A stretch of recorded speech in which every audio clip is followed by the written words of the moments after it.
അവനെ ഏതോ ചാർലിയോ തോമസോ ഏതാണ്ടൊക്കെ മാറ്റി വിളിക്കുന്ന ചില ആൾക്കാരുണ്ട്. അരിയാഹാരം കഴിക്കുന്ന ആൾക്കാർക്ക് മനസ്സിലാവുന്നതാണ് ആ മാറ്റിവിലയുടെ ദുഷ്ടലക്ഷ്യങ്ങൾ, വെറിയൻ അജണ്ടകൾ, ചോറിൽ ചോര തിരിയുന്ന ശീലമാണ്. അത് വിട്ടേക്ക്. ഇനി അത് ചാർലി ആണെങ്കിലും ചാമിയാണെങ്കിലും വൃത്തികെട്ടവൻ, മനുഷ്യഗണത്തിൽപ്പെടുത്താൻ കൊള്ളാത്തവനാണെന്നും അധമജന്മം ഏതു വിധേനയും ഒന്ന് ചത്തുമലച്ചത് കണ്ടാൽ മതിയെന്നും ആഗ്രഹിക്കുന്നവരാണ് പേരുമാറ്റിക്കളുടെ അജണ്ടകളില്ലാത്ത മലയാളി. ഒരു മനുഷ്യനല്ലേ ചത്തുമലച്ചെന്നൊക്കെ പറയാവോ മാപ്രേ എന്ന മനുഷ്യാവകാശത്തിന്റെ വ്യാജമാസ്കം പൊക്കിപ്പിടിച്ച് ആരും ഇങ്ങോട്ട് വന്നേക്കല്ല. തീപ്പാളത്തിൽ ചോര കട്ട പിടിച്ച ചോരനാളിന്റെ പേക്കിനാവിൽ പിന്നീട് അങ്ങോട്ട് ചിരിക്കാൻ മറന്നുപോയത് ആ പെറ്റവയർ മാത്രമല്ല. ഏതു കാട്ടുജീവിയും നാണിച്ചു പോകുന്ന ക്രൂരത കണ്ട് ഈ നാടിന്റെ മനസാക്ഷിക്കുണ്ടായത് ആഴത്തിലെ മുറിവാണ്, ബ്രെയിൻ ഡെത്താണ്.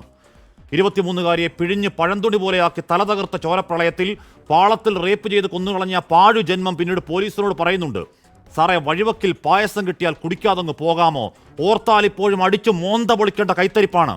ആ മനുഷ്യവിരുദ്ധ തെമ്മാടി ഈ നമ്പർ 1 കേരളത്തിലെ നമ്പർ 1 സുരക്ഷാ ജയിൽ ഭേദിച്ച് തളാപ്പിലെ ഒരു നഗരത്തിൽ കൂടി നെഞ്ചുവിരിച്ച് നടന്നെങ്കിൽ, പിന്നീട് മാധ്യമങ്ങളോട് അശ്ലീലാംഗ്യം കാണിച്ചെങ്കിൽ അത് ആ സിസ്റ്റം പരാജയത്തിൽ അവന്റെ ഒടുക്കത്തെ കോൺഫിഡൻസ് ആണ്. ഇനിയും ഞാൻ ചാടും, പോലീസെ തടുക്കാമെങ്കിൽ തടുക്കണോ എന്നാണ് ആ വെല്ലുവിളി.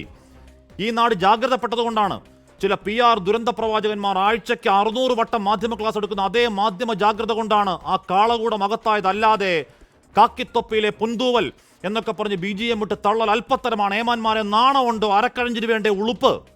ഇതേ സിസ്റ്റം പരാജയത്തിൽ ഒരു പാതകി, ഒരു ചെന്താമര ജാമ്യത്തിലിറങ്ങി ഒന്നല്ല 2 പേരെ പിന്നെയും കഴുത്തറത്ത് കൊന്ന് കാട് കയറി അധിക നാളാവും മുൻപ് വെറുക്കപ്പെട്ടവൻ ഒറ്റക്കയ്യൻ തെമ്മാടി അങ്ങേയറ്റം ആസൂത്രണത്തിൽ കമ്പിയർത്ത് ആകാശക്കോട്ടയിൽ തൂങ്ങിയിറങ്ങിയെങ്കിൽ വിളിക്കേണ്ടത് പരാജയമെന്നല്ല.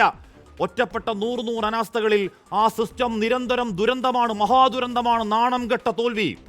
ഇരുമ്പറ മുറിക്കും മുൻപ് എന്തോ ഉപ്പ് വാരി പൊത്തിയെന്നാണ് കേൾവി. അത് ശരിയാണെങ്കിലും അല്ലെങ്കിലും ആ സാത്താന്റെ പുത്രൻ ഈ ഉപ്പ് വെച്ച കലം പോലെ ദ്രവിച്ച് മുണ്ടക്കോലെടുത്ത സിസ്റ്റത്തിന്റെ സത്യസാക്ഷ്യം ആഭ്യന്തര വകുപ്പെ, ആ നക്ഷത്രപ്പെരുക്കത്തിൽ കാക്കിയിട്ട മേലാളന്മാരെ, ഗോവിന്ദച്ചാമിയിട്ട നാണക്കേടിന്റെ ഉപ്പ് അട്ടിയറഞ്ഞു വീണത് ഇരുമ്പറക്കല്ല, നിങ്ങളുടെയൊക്കെ ഉച്ചയ്ക്കാണ്. പ്രിയ പ്രേക്ഷകർക്ക് എൻകൗണ്ടറിലേക്ക് സ്വാഗതം.